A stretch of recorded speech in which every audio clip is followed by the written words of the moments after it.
Olá, quero compartilhar com você hoje sobre 7 processos sobre como liderar uma igreja discipuladora intencional e também 5 alicerces básicos para você estabelecer uma igreja discipuladora intencional. Isso está fundamentado no capítulo 26 e 27, o que vou compartilhar com você, deste livro, Um Tipo Certo, de Edmund Chan. Um tipo certo, por quê? A base desse livro é o que o Senhor nos manda fazer? O que é discipulado? Qual o foco do discipulado? É fazer discípulos? E ele vai trazer que a principal pergunta é: que tipo de discípulos nós estamos fazendo? E para saber que tipo de discípulo nós estamos reproduzindo, nós precisamos responder uma outra pergunta: que tipo de discípulos nós somos?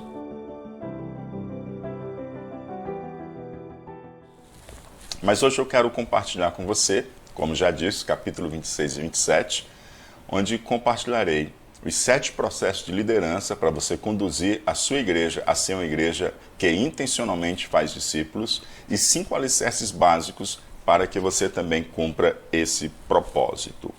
Como que um líder deve liderar na busca de construir uma igreja que tenha a cultura de discipulado? Edmund Chan vai listar para nós 7 processos de liderança que vão ajudar você, líder, a promover e a alinhar o povo de Deus em direção à visão discipuladora. O primeiro processo é a liderança retórica. Geralmente os pastores se saem bem nesse processo, porque este processo ele acontece através da arte e habilidade de comunicar. Então, a comunicação pela pregação, pelo ensino, pelas conversas informais, são esses espaços que esse processo de liderança pela retórica vai acontecendo e você vai compartilhando a visão com a sua igreja, com os líderes e com as pessoas chaves para fazer a liderança abraçar a visão discipuladora. O outro processo, o segundo processo, é a liderança pela capacitação. Quando a gente fala na liderança pela retórica, conquista as pessoas para abraçarem a visão, empolgarem-se com a visão, a gente não pode simplesmente parar aí. Falar da visão não realiza a missão. A missão não será realizada, a visão não se concretizará simplesmente pela retórica. É necessário capacitar as pessoas. As pessoas precisam muito mais do que saber o que é a visão discipuladora, por que discipular, por que abraçar esta visão. Elas precisam saber como discipular. E então esse é o momento em que você vai liderar, capacitando as pessoas para viver uma cultura de discipulado em sua igreja. Um outro processo é o processo da liderança por exemplo. Isso significa que não adianta nós simplesmente comunicarmos, usarmos da retórica, persuadir as pessoas, convencê-las, empolgá-las, engajá-las com a visão, capacitá-las, prepará-las para poder realizar a missão e nós não estivermos pessoalmente e intencionalmente engajados no discipulado. Você, como pastor, deve estar participando de um grupo de discipulado e deve também estar promovendo o discipulado em pelo menos um outro grupo. As pessoas elas precisam ser inspiradas pelo exemplo do pastor. Nós podemos dizer que esses 3 processos, como diz Edmund Chan, são os processos essenciais da liderança. Mas além desses 3 processos, nós temos 4 processos que são críticos para que você possa conduzir a sua igreja a ser uma igreja discipuladora. 1. Liderança pela mobilização. Mobilizar toda a igreja para a ação. Pode ser intimidante você ter que mover pessoas para que saiam da inércia. Isso vai exigir mudança e compromisso para deslocar-se do estado de inércia para o estado de movimento. Mas é exatamente o que é necessário para cumprir a visão.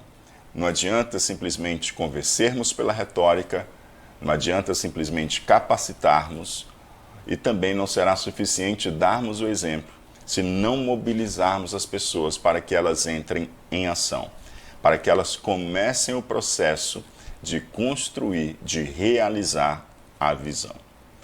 E se você move as pessoas para abraçarem e viverem a cultura de discipulado, nós também lidaremos com outra questão dentro das nossas igrejas que precisará ser repensada. E é onde entra nosso quinto processo de liderança, ou segundo, quando nós falamos de processos críticos de liderança, que é a liderança pela infraestrutura.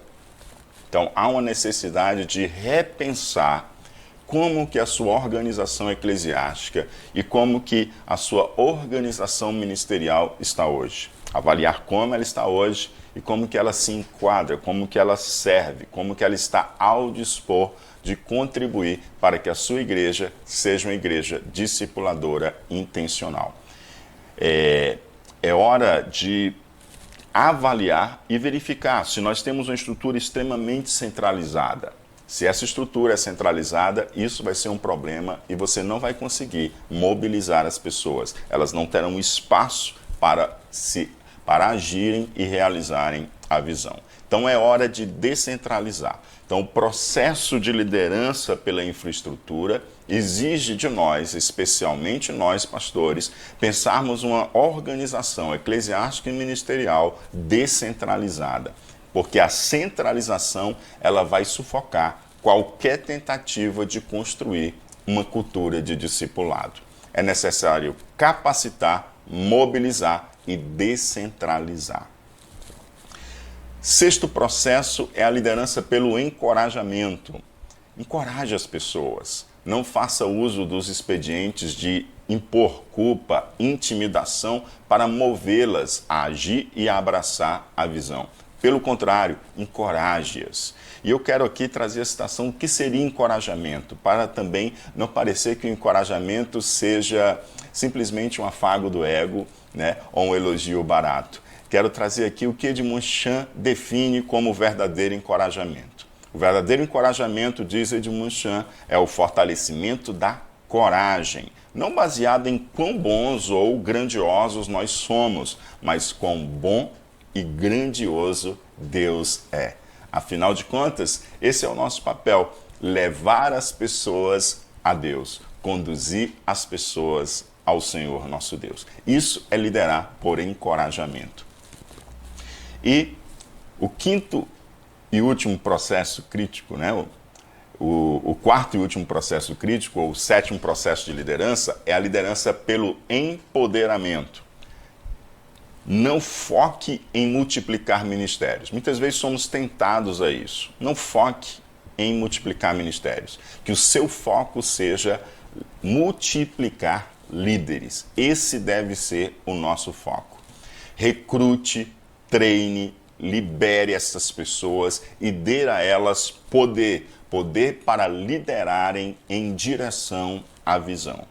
Então, esses são os 7 processos que Edmund Chan compartilha conosco, que são fundamentais no teu encaminhar a tua igreja para ser uma igreja que intencionalmente faz discípulos. Esses 7 processos, eles não são isolados, eles devem trabalhar integradamente, conjuntamente, para alcançar esse fim.